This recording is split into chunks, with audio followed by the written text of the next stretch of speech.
आयज आमी हांगा साळ माडयार म्हणटा थंय तुमी की जे रातभर जो पावस पडला त्या पावसान हाची परिस्थिती हांगा पुराची परिस्थिती निर्माण जाल्ली आहा आणि ह्या ज्या ब्रिजार ऑलरेडी ब्रीज वयता ते उदक हांगा ब्रीज क्रॉस करपाक लागलेले आसा।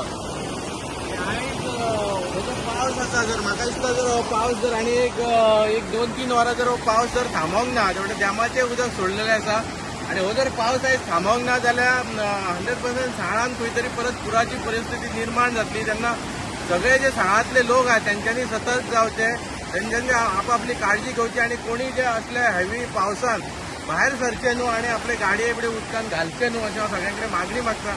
आणि हेचेर जसे मामलेदार आहा जसे डेप्युटी कलेक्टरान आहा त्यांच्यांनी हे जे उदक भरता हेचेर मातशें सिरियसली इश्यू घेवन तरी सगळी वेवस्था तेंच्यांनी करपाक जाय जे अजून कोणाक त्रास जावचो न्हू। सरकारा कडेन मागता की यंत्रणा बेगींतल्या बेगीन हांगा साळान सज्ज करची। जर हो पावस जर कंटिन्यूच रावलो जाल्यार डेफिनेटली पुराची परिस्थिती परत एकदा साळाचेर येतली अशें 100% दिसता।